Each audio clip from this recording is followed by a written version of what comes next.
2021년 5월 10일 이슈체크입니다. 연세대학교와 고려대학교가 입학사정관의 교육훈련 실적을 허위로 기재해 10억 원이 넘는 정부 지원금을 받았다가 적발돼 비판을 받고 있습니다.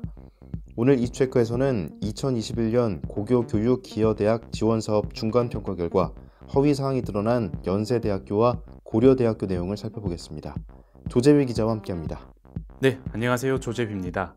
먼저 고교교육기여대학 지원사업 어떤 내용인지 알아볼까요? 네, 이 사업은 대학 입학 전형 과정의 공정성과 투명성을 높여 교육과정에 충실한 고교교육 여건을 조성한다고 평가받는 대학에 정부가 예산을 지원하는 사업입니다. 고교교육기여대학으로 선정되면 대입 전형 공정성 강화 활동, 사회적 배려 대상자, 지역균형 관련 전형 운영 비용을 지원받습니다. 네, 그렇군요. 그런데 이 사업의 중간 평가가 이뤄졌고 연세대와 고려대가 허위로 작성한 내용이 발각돼 비판을 받고 있죠. 네, 그렇습니다.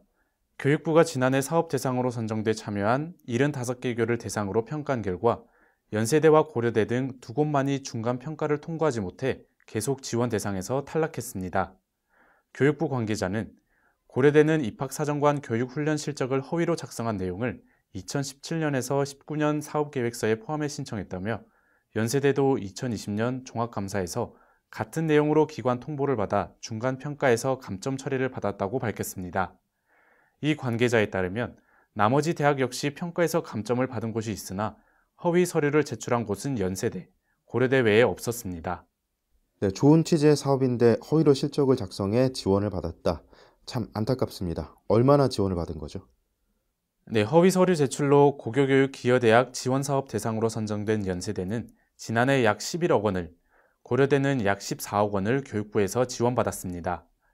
공교롭게도 연세대, 고려대 모두 조국 전 법무부 장관 자녀의 부정입학 의혹에 연루된 대학인데요.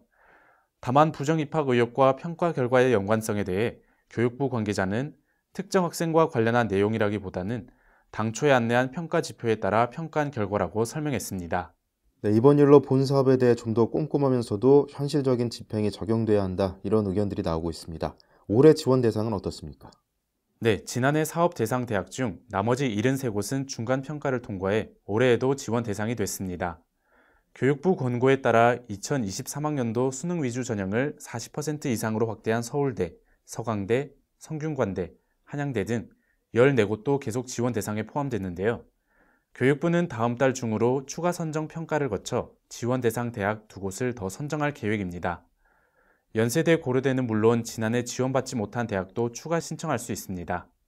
네, 국민의 혈세로 마련된 지원 사업이니만큼 고교 교육의 질 향상에 정말 도움이 돼야 할 텐데 마지막으로 올해 지원 내용 대략적으로 살펴볼까요?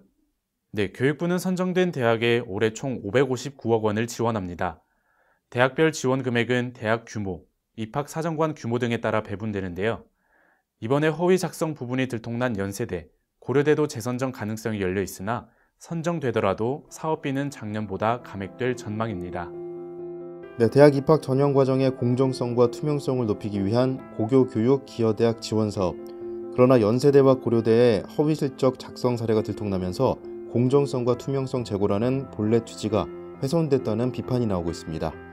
올해 사업은 더욱 현실에 맞는 평가와 지원을 통해 꼭 필요한 곳에 제 역할을 다할 수 있기를 바랍니다.